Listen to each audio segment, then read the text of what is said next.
Hello, I'm John O'Loughlin. Welcome to McDuff Lives. I apologize for the internet outage. We had a area-wide outage that just got fixed. So those of you who have stuck around, I want to say thank you for being here, and thanks to everyone who is following me at McDuff Lives 2 here on YouTube, on McDuff Lives at Facebook, and also co-broadcasting on Twitter. So it's probably a little late to try to read this entire section, and so maybe the best thing to do is to, well, I'll tell you what, let's just start.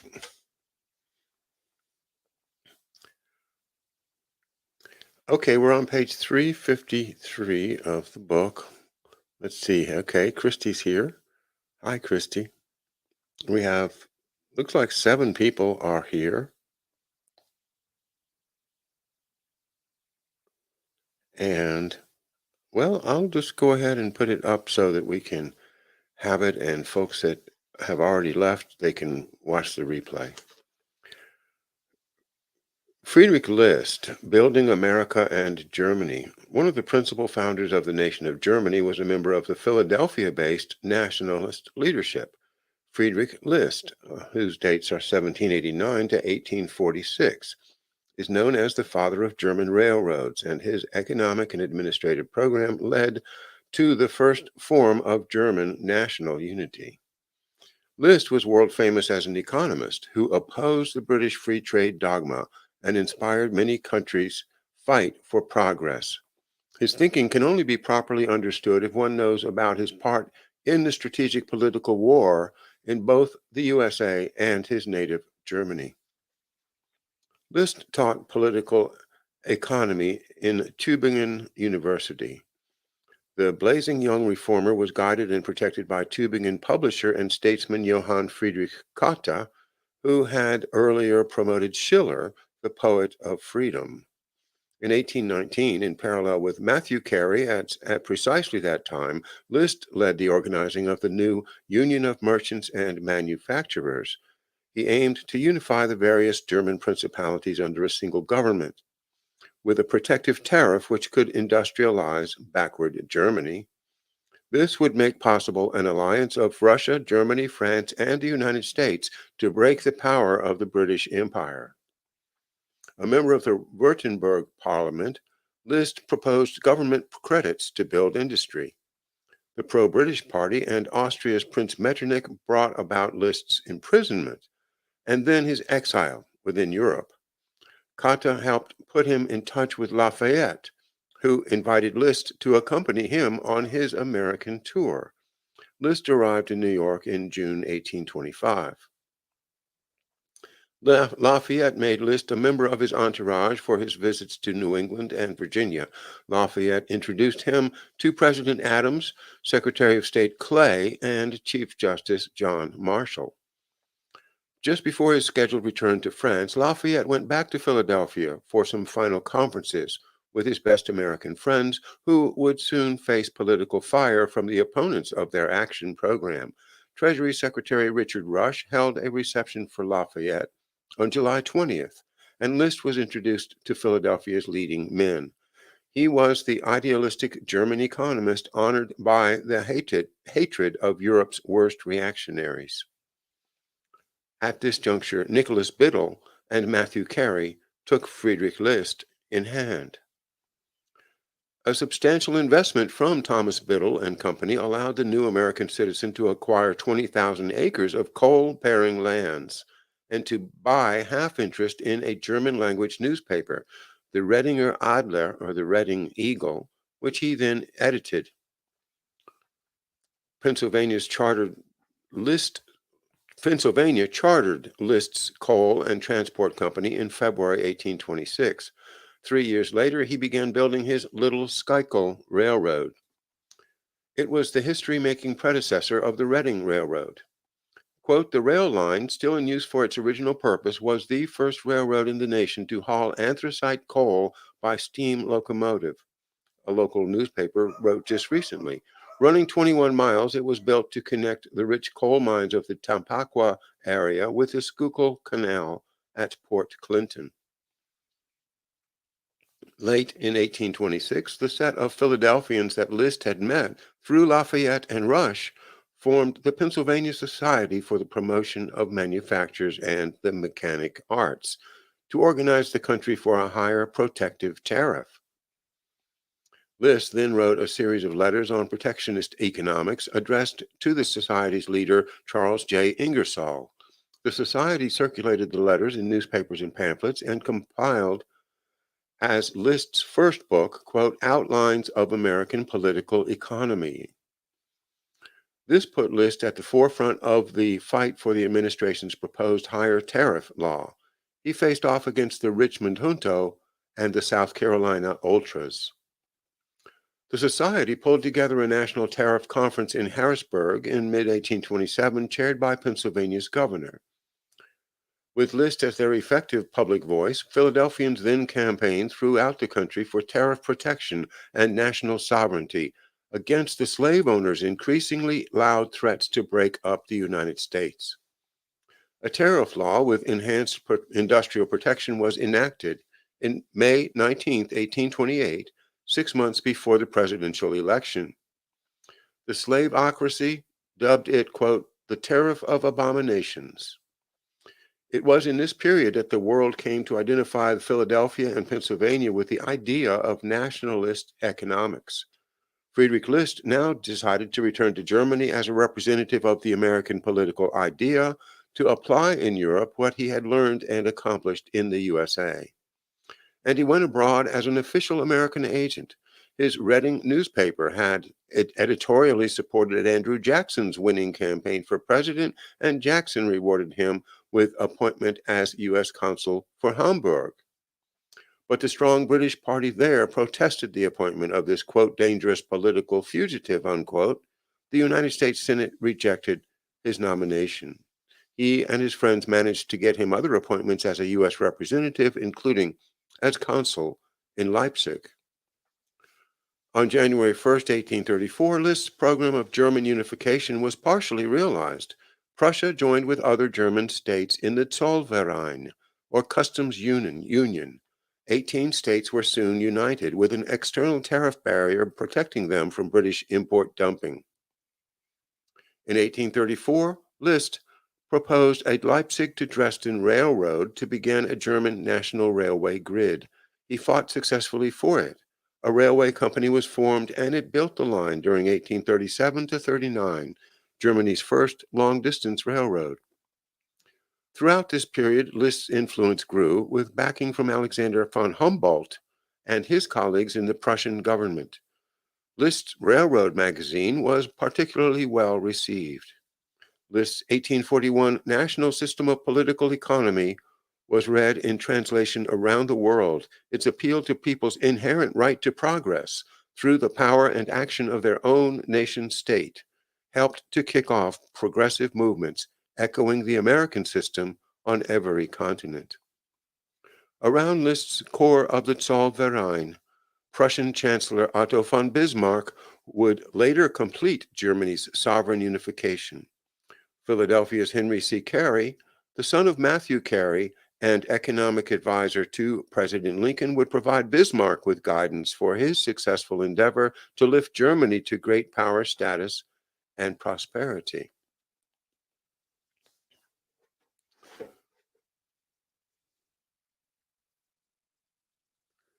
All right, everybody's here and we are rolling. Say hello to everyone. Hi, Miss Hunt, Corky, Brightmore, Christy, Root 3, and Laura, Jimmy, Mobster, and thank you all for being here. Iron, technology, and tariffs. By the mid-1830s, essential aspects of American industrialization were well underway. New canals and the new invention, railroads, would provide cheap, fast transportation. Industries could power up with energy-dense anthracite coal. This was also new. Yes, it had always been there in the ground, but it had not been a resource for man until he understood how it could be used and devised the means to move it to where it was needed. But U.S. iron-making technology was still primitive, and iron output volume was languishing. Strategic analysts could tell fairly well if a country was industrially advanced, if it was economically independent, simply by how much raw iron, that is, pig iron, it made from ore and how much of this it manufactured into finished products. The U.S., thus, was still lingering in backwardness. Colonial Americans, particularly Massachusetts Puritans and Pennsylvania Quakers, had produced iron in relatively advanced forges, using heated charcoal to melt the ore in areas where trees and iron ore were both available. This colonial production had persisted through British restrictions and harassment. After the new U.S. government began in 1789, there was a dramatic improvement in business conditions. Many new iron firms were established in Pennsylvania in particular, but Jefferson and the slave owners had blocked the George Washington administration's industrial promotion program, preventing a national breakout to higher technologies and allowing cheap British imports to keep American iron output down at only colonial levels.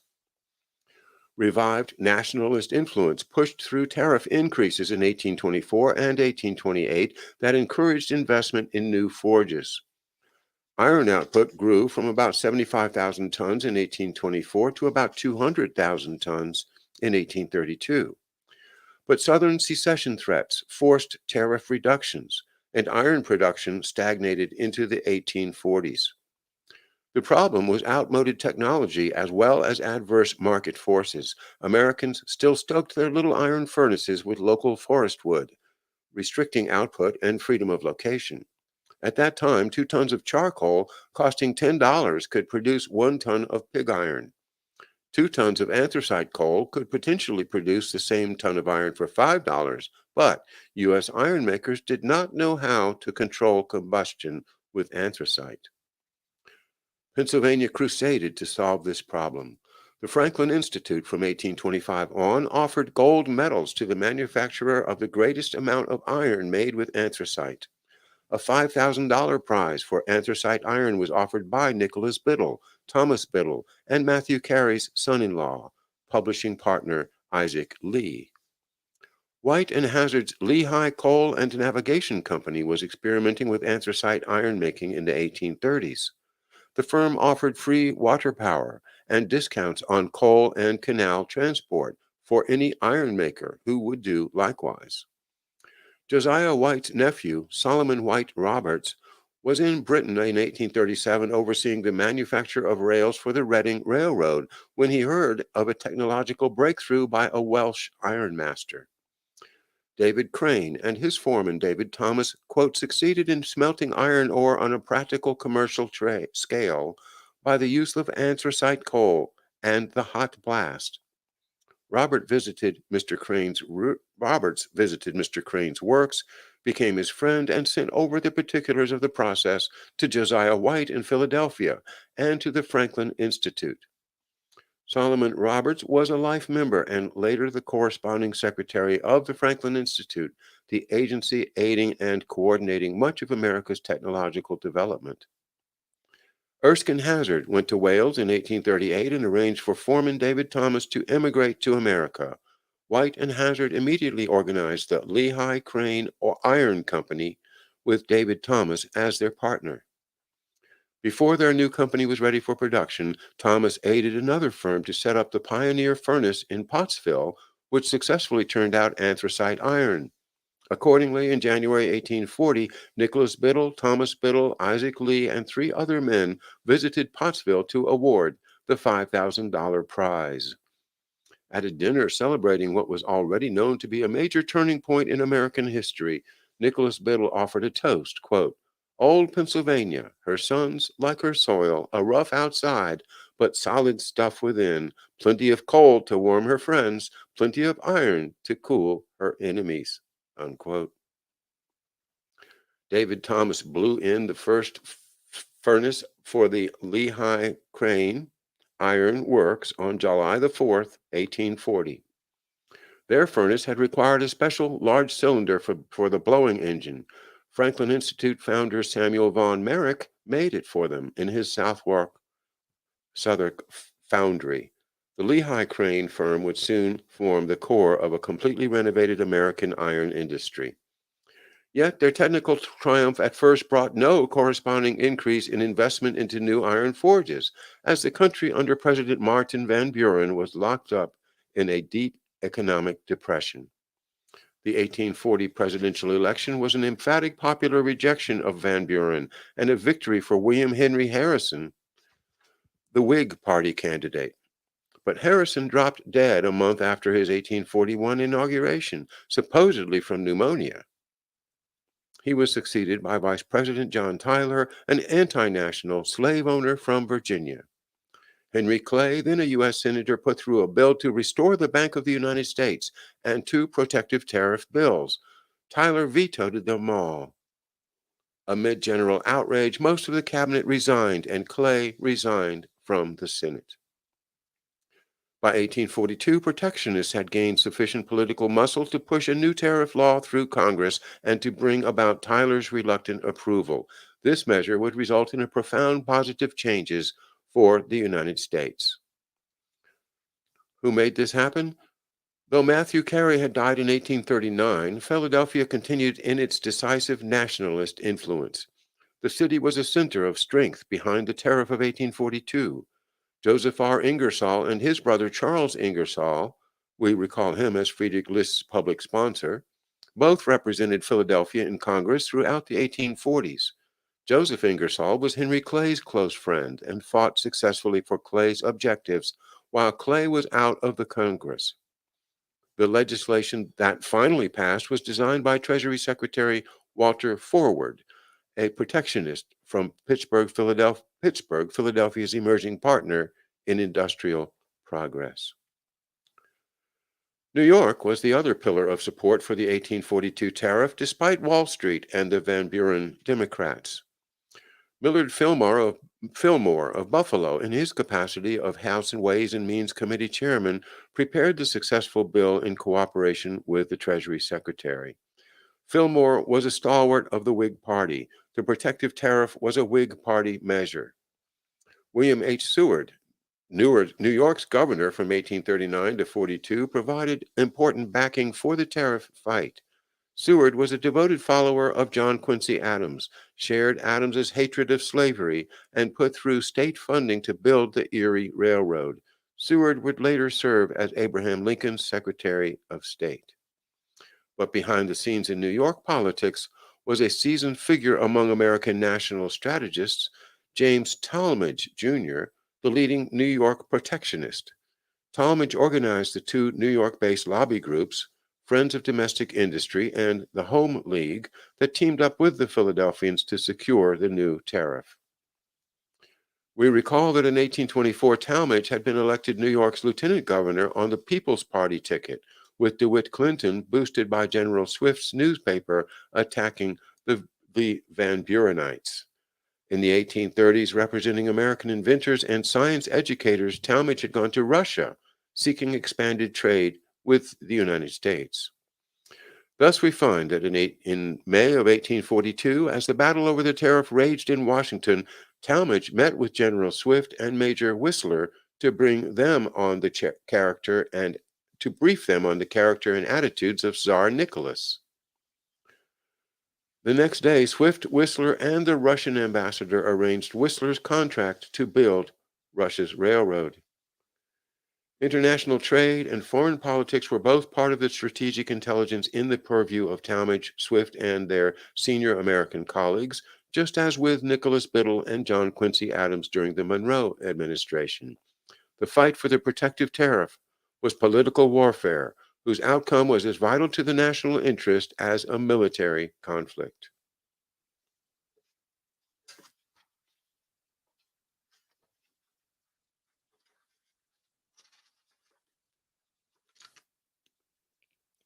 After the 1842 tariff victory, America went through an astonishing change. The new tariff had particularly protective features for iron production. Together with Pennsylvania's anthracite iron breakthrough, it brought on a torrent of new investment in iron forges and in every other industry. U.S. annual output of iron quadrupled by 1847, Within a few years, metal machines replaced wooden ones in factories, increasingly powered by steam engines instead of water wheels. The rapid pace slowed when the tariff was again slammed down 4 years later under President James K. Polk. But the marvelous extent of change in a quarter century can be seen in some simple figures. Anthracite coal production increased from 400 tons to 3.5 million tons. Iron production increased from about 20,000 tons to 800,000 tons. The 363 miles long Erie Canal was completed in 1825, and 15 years later, over 3,000 miles of canals had been built. There were 3 miles of railway in operation in 1826, nearly 6,000 in 1847.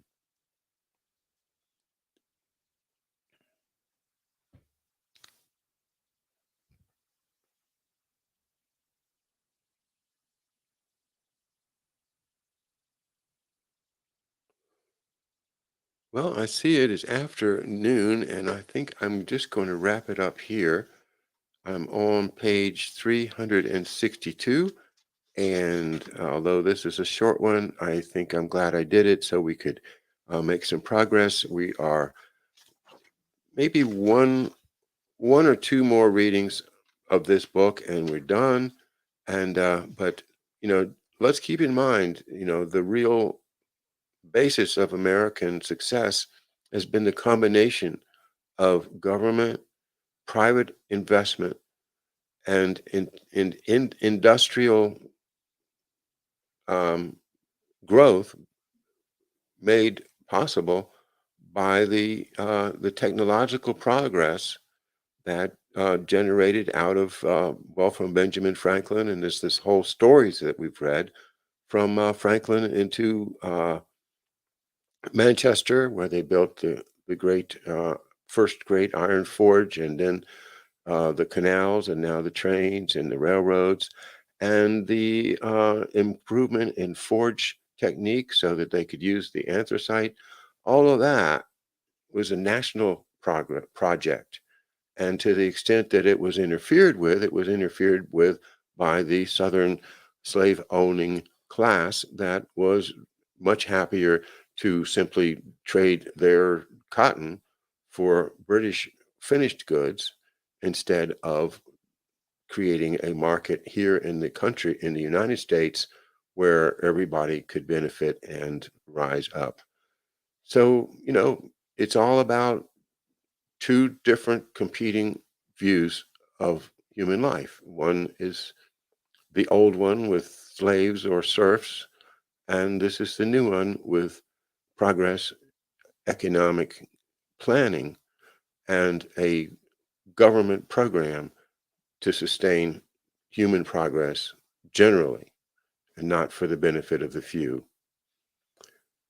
Well, that's my opinion. I hope you agree. And I will see you tomorrow morning with Harley Schlanger at 11 a.m. Tomorrow is election